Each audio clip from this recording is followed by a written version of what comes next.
How you doing, everybody? It's the final night of Operation Football. Only two area teams playing in the state finals. Luxembourg-Casco taking on Lodi tonight in the D4 championship, and Wrightstown in the D5 title game right now against two-time defending champ Aquinas.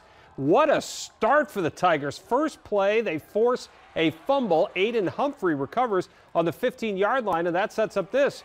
Humphrey finishes it off from 4 yards out for a 7-0 lead. Still in the first, Tigers junior quarterback Trevor Vandehei gets the edge, gets past the defender and into the end zone, and they are looking good. 13-0, 7 minutes to go in the first quarter. But here come the Blue Golds. Brady Leonard scored twice. David Mallon later. They got 2-point conversions. They have scored 4 straight touchdowns, and this thing just went final in Madison. Aquinas wins at 32-13. Cover 2 has Packers-Chargers covered.